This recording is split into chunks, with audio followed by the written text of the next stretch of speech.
3 KFC Horror Stories Animated. Story 1, The Grease Trap. My name is Terence, and I was 24 years old when this happened. I was working as an assistant manager at a KFC in a suburb of Charlotte, North Carolina, and it was my responsibility to oversee the closing procedures every Wednesday and Thursday night. It was a Thursday in late October, around 10:45 p.m., and I had sent the last 2 employees home early because we'd been slow all evening. I was alone in the building finishing the final cleanup when I heard a noise from the back storage room. A scraping sound, like something heavy, being dragged across concrete. The back door was supposed to be locked. I had checked it myself an hour ago. Before I continue, make sure you hit that subscribe button and leave a comment telling me where you are watching from tonight. Because what I found in that storage room changed everything I thought I knew about being alone in a building at night. The KFC I worked at was located in a strip mall on the outskirts of town, sandwiched between a nail salon and a check cashing place.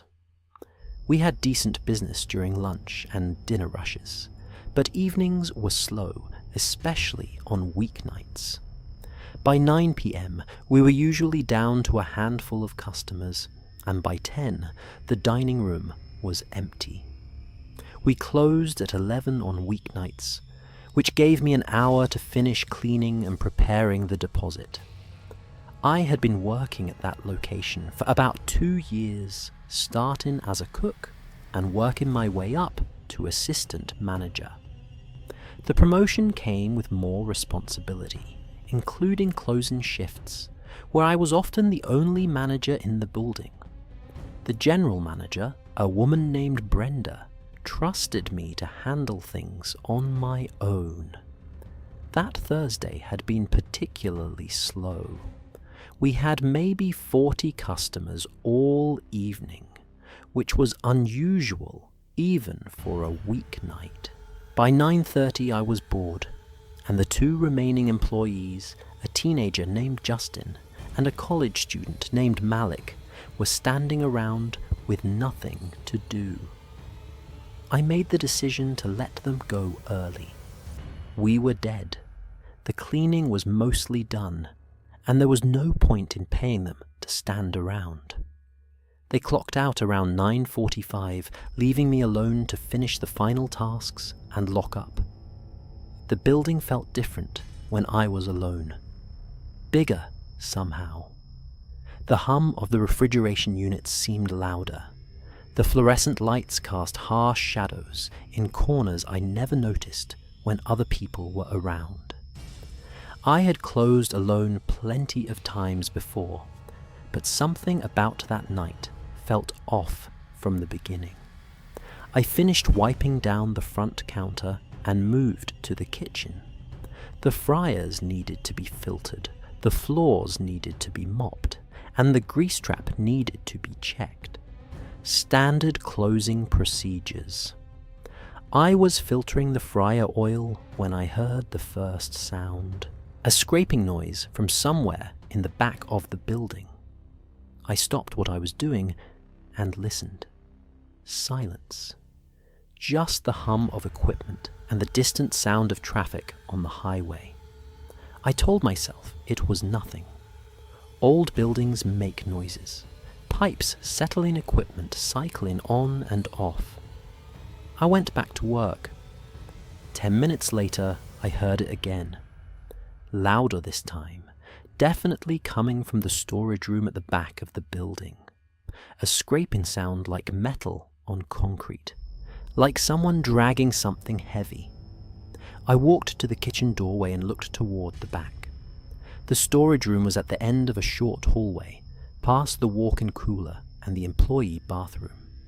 The door was closed. The light was off. I called out, asked if anyone was there.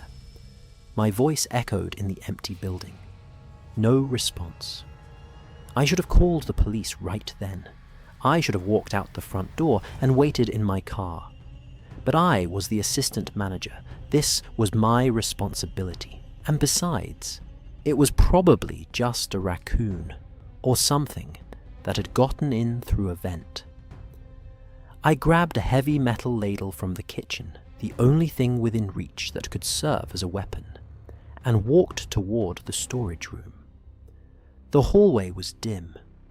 Only one of the overhead lights was working, casting a yellowish glow that did not quite reach the storage room door. My footsteps sounded too loud on the tile floor. I reached the door and listened. Nothing. Complete silence. I grabbed the handle and pushed the door open. The storage room was dark. I reached inside and flipped the light switch. The fluorescent tube flickered once, twice, then came on with a buzzing sound. The room looked normal at first glance. Boxes of supplies stacked on metal shelving, cases of chicken pieces waiting to be cooked, bags of flour and breading mix. Nothing out of place. Then I saw the back door. It was open. Not all the way, just a few inches letting in the cool October night air. The door I had locked an hour ago. The door that required a key to open from the outside. My heart started beating faster. I walked towards the door ladle raised and pushed it open wider. The back area was a small concrete pad with a dumpster and the grease trap. Beyond that was the service alley that ran behind the strip mall. I looked around. Nothing. No one. Just darkness and the smell of old grease. I stepped back inside and closed the door. Locked it. Tested the handle to make sure it was secure. It was. I turned around to leave the storage room.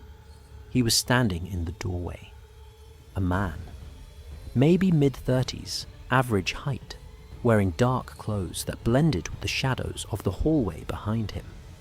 He was holding something in his right hand.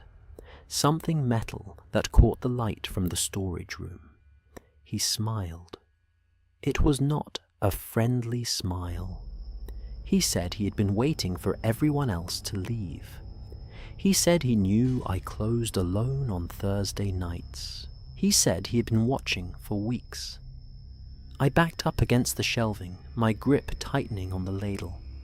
The back door was behind me, but he was between me and the front of the building, between me and escape. He took a step into the storage room. I could see now what he was holding. A knife, not a kitchen knife, a hunting knife with a blade that was at least 6 inches long. He said we were going to have a conversation. He said I was going to open the safe. He said if I cooperated, nobody had to get hurt. I told him the safe was on a time lock. I told him I could not open it until morning. This was a lie. The safe had a regular combination lock, but I needed to buy time. I needed to think. His smile faded. He did not like that answer. He took another step forward. I threw the ladle at his face. It was not a good throw. The ladle glanced off his shoulder instead of hitting his head. But it surprised him. He flinched, stumbled sideways. And in that moment I ran. I shoved past him, knocking him into the shelving. Boxes of supplies crashed to the floor. I sprinted down the hallway through the kitchen toward the front of the restaurant. I could hear him behind me, cursing, his footsteps pounding on the tile. I reached the front counter and vaulted over it. The front door was 10 feet away. I slammed through it and burst into the parking lot. My car was parked near the entrance. I ran to it, fumbling with my keys, my hands shaking so badly I could barely press the unlock button. I got inside and started the engine just as he came through the front door. He was running toward my car knife, still in his hand. I threw the car into reverse and floored it, nearly hitting a light pole as I swung out of the parking space. I drove straight to the police station, checking my mirror the whole way, making sure no headlights were following. The police went back to the restaurant, but he was gone. They found signs of forced entry at the back door. He had used a pry bar to break the lock, then replaced the door to make it look closed. He had been inside the building when I let Justin and Malik go home. He had been hiding somewhere waiting while I finished my closing tasks alone. They found his car abandoned at a gas station about 5 miles away. It was stolen. The plates were stolen. No fingerprints, no DNA, nothing to identify who he was or where he came from. They never caught him. I quit that job 2 days later. I could not go back into that building. Every time I thought about standing in that storage room, about turning around to see him in the doorway, about how close I came to not escaping, I felt sick. I work at a distribution warehouse now. Daytime hours, always surrounded by other people, never alone. It pays less than the KFC job, but I do not care. Money is not worth my life. But I still think about him sometimes. That smile when he told me he had been watching.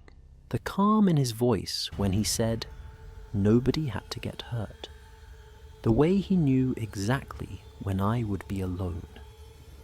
He's still out there somewhere, maybe watching someone else, maybe learning their schedule, maybe waiting for the night when they send their co-workers home early and find themselves alone in a building with a broken lock and a stranger in the doorway. Check your locks. Vary your routine. Never assume you are safe just because you were safe yesterday, because the person who wants to hurt you is counting on your assumptions. They are counting on your routine. They are counting on the night when everything goes exactly according to their plan. Story 2. The Parking Lot. My name is Douglas, and I was 41 years old when this happened.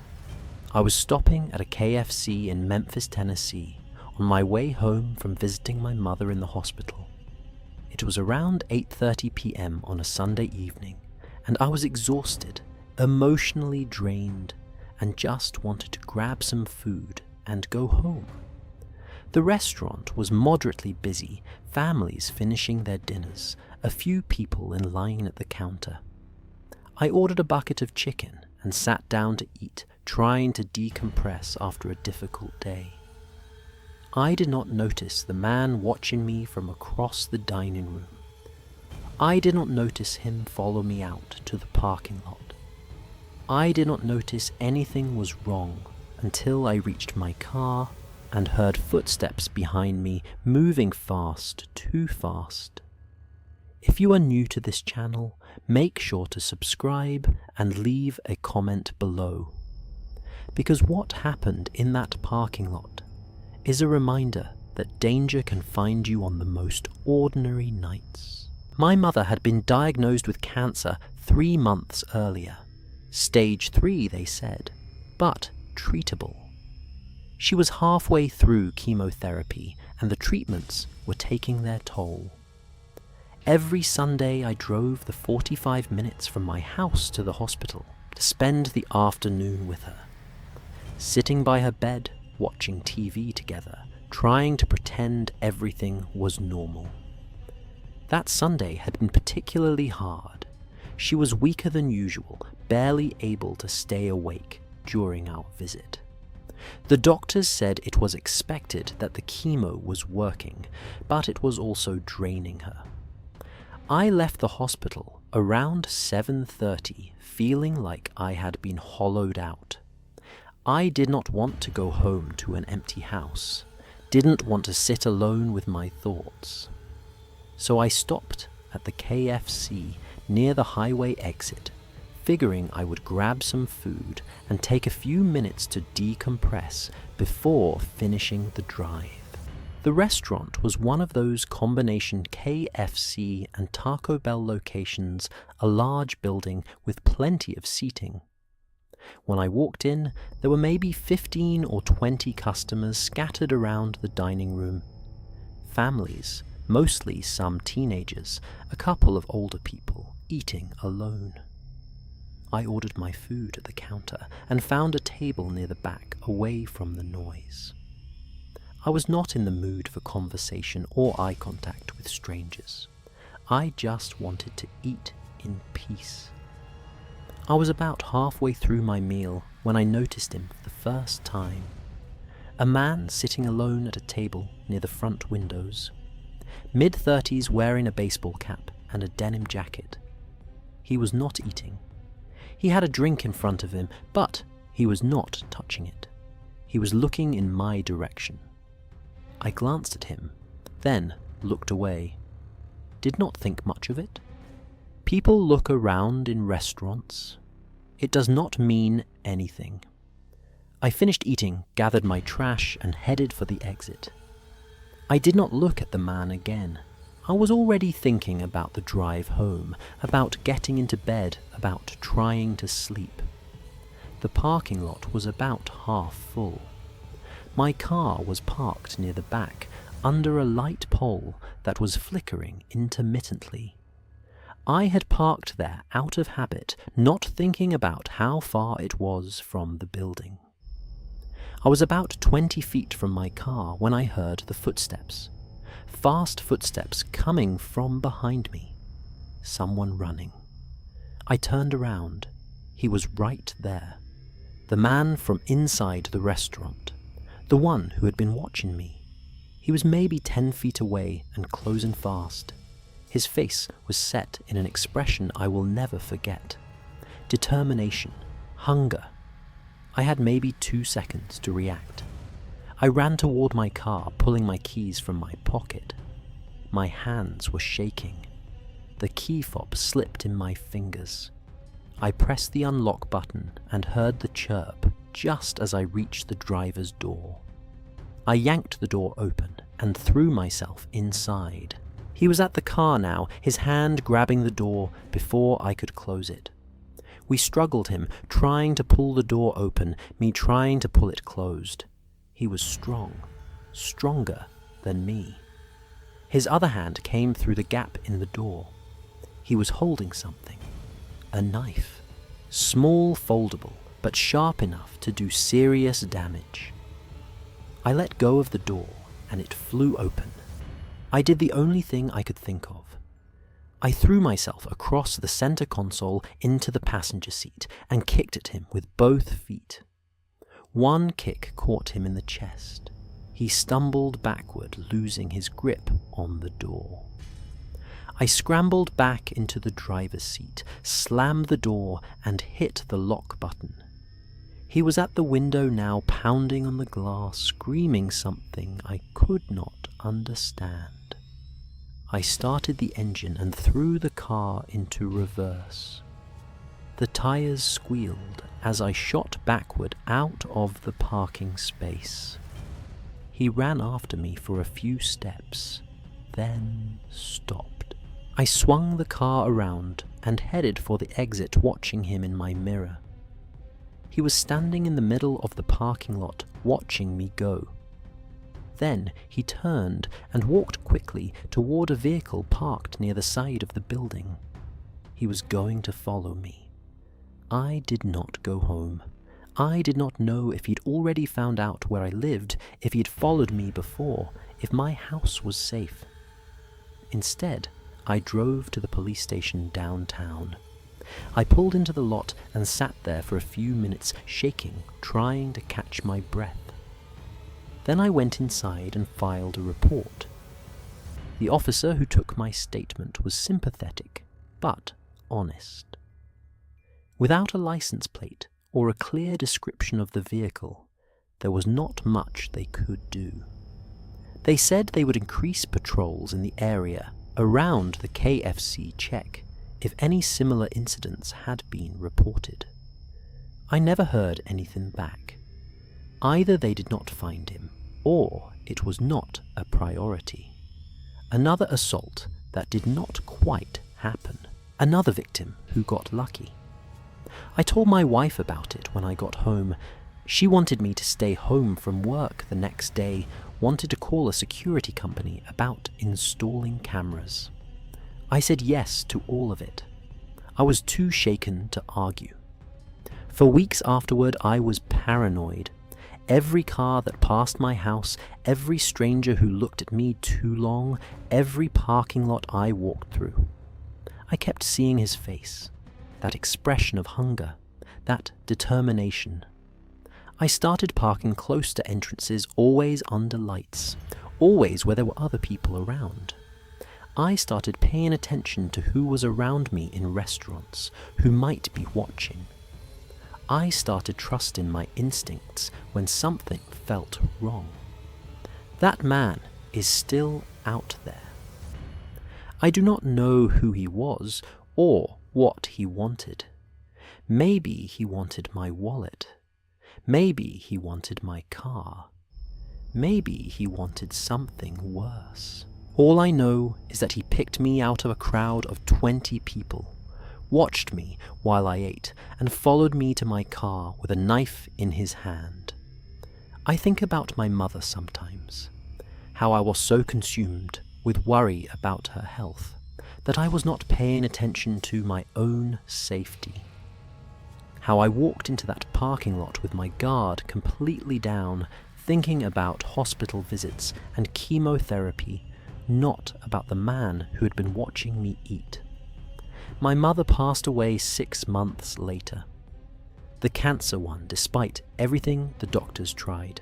I miss her every day. But I am still here.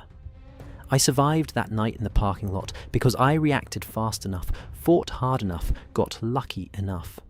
Not everyone does. Pay attention to who is watching you. Pay attention to who follows you when you leave. And if something feels wrong, trust that feeling. Do not walk to your car alone in the dark, with your head somewhere else. Because the person who wants to hurt you is waiting for exactly that moment. The moment when you are distracted, vulnerable, alone. Do not give them that opportunity. Story 3. The Delivery. My name is Clayton, and I was 27 years old when this happened. I was working as a delivery driver for a food delivery app in Atlanta, Georgia, and I had just picked up an order from a KFC on the south side of the city. It was around 9:45 p.m. on a Friday night, and the delivery address was a house in a residential neighborhood about 15 minutes away. The house looked normal from the outside, a small ranch-style home with a chain-link fence and a porch light that was turned off. But when I walked up to the door to deliver the food, I heard something from inside that made me freeze. A scream, muffled, cut short, but definitely a scream. Subscribe and hit that notification bell, because what happened next is something every delivery driver needs to hear.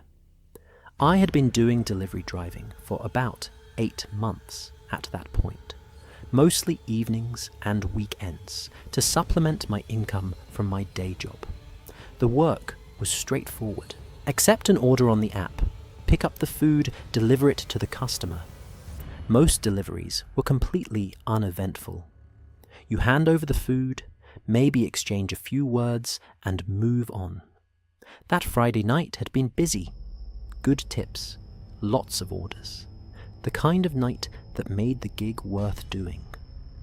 I'd already completed maybe 12 deliveries by the time the KFC order came in around 9:30. The pickup was quick. The KFC was efficient, had the order ready when I arrived.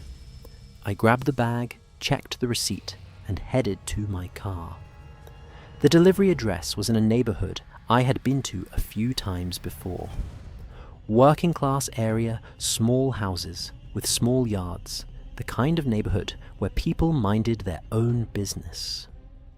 The GPS said 15 minutes, but traffic was light, and I made it in about 12. The house was at the end of a cul-de-sac set back from the street, with a chain-link fence around the front yard. The porch light was off, which was unusual. Most customers turned their lights on when they ordered delivery, especially at night. Made it easier to find the house. I parked on the street and grabbed the food.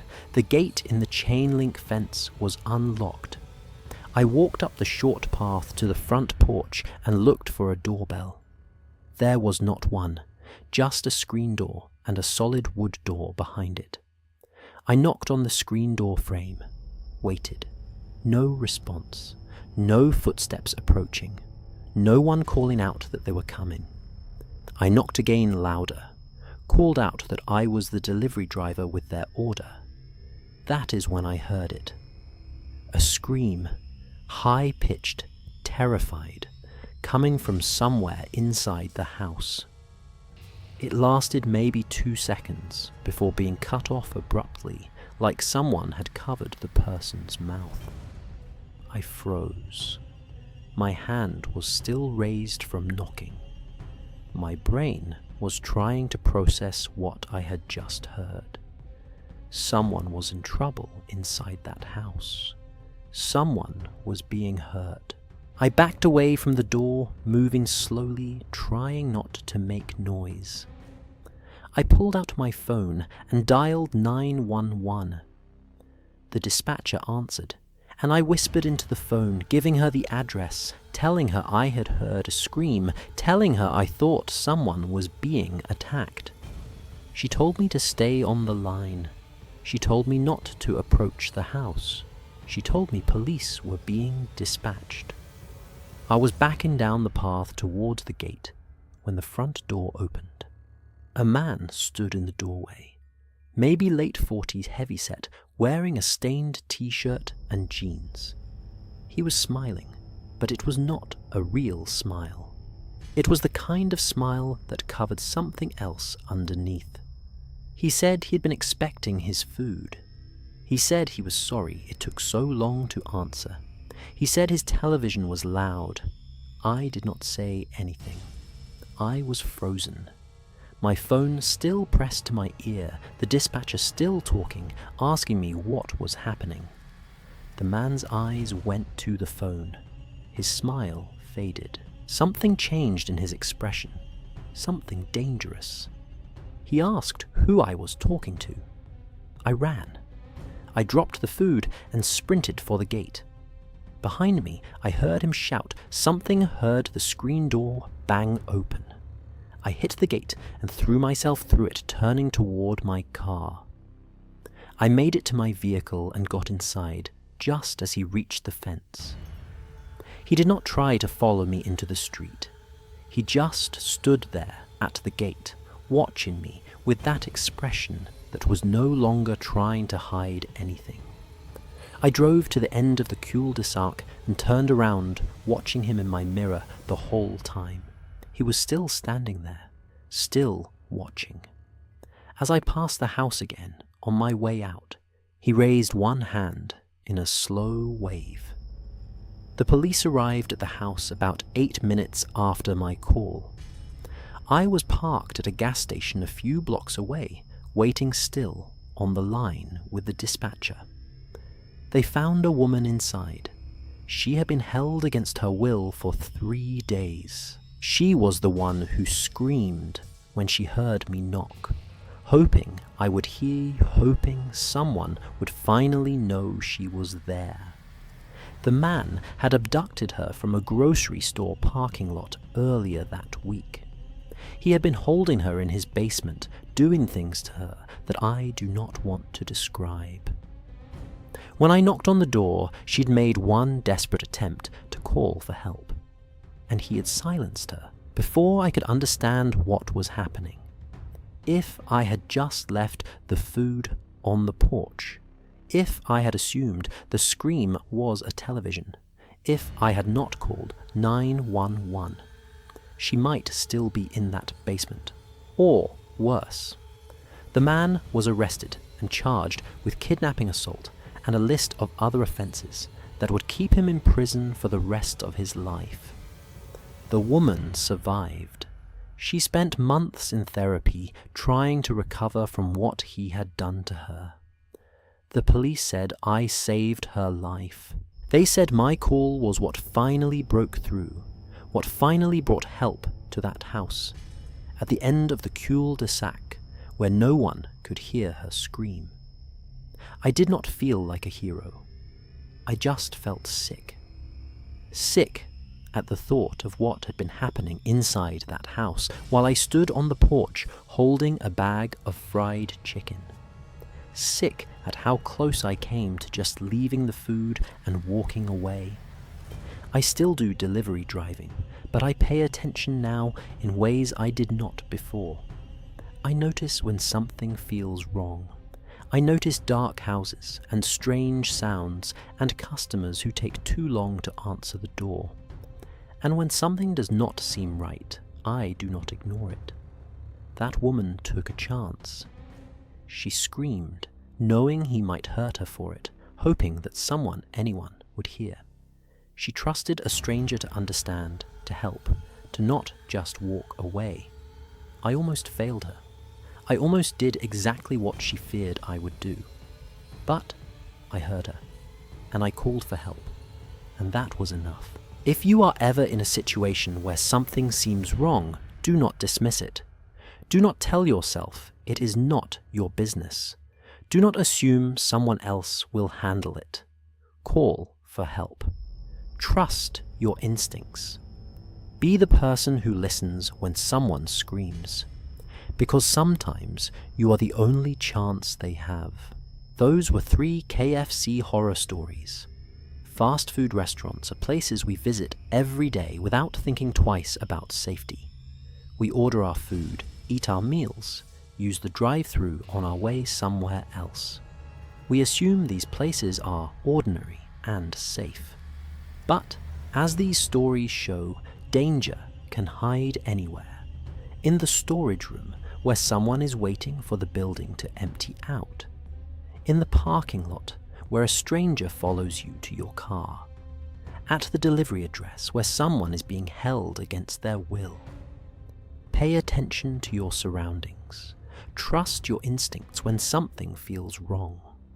Notice when someone seems to be watching you, following you, paying too much attention. And if you ever hear something that sounds like someone in distress, do not ignore it. Do not assume it is a television or someone playing around. Call for help. Be the person who takes that scream seriously, because the person crying out is counting on someone to hear them. They are counting on someone to care. They are counting on someone like you to be paying attention at exactly the right moment.